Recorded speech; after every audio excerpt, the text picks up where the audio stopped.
بسم الله الرحمن الرحيم. تحية نضالية لساكنة الصعادلة. نحن الجبهة الموحدة لجمعية المعطلين بأسفي كنتضامنوا مع سكان الصعادلة اللي مطالب ديالهم مشروعة ومطالب ماشي صعيبة.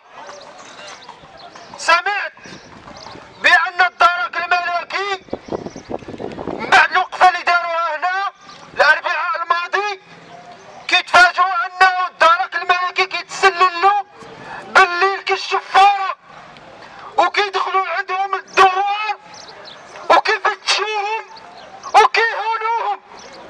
كنقول لكم يا الدرك الملكي راه حنا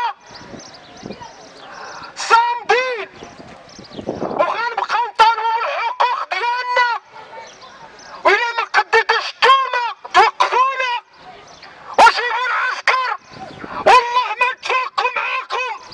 وراه المطلوب ديالنا وهي الطريق، واللي سد علينا الطريق سد علينا الرزق، اللي سد علينا الطريق راه خصانا. واللي ما عجبناكمش وفتحوا الحدود خلينا نمشيو من هاد البلاد.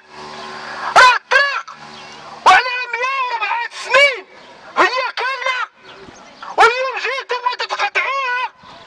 علاش؟ باش دير الطريق السيار، والكل كيعرف بأن الطريق السيار كيجيو منه الفلوس.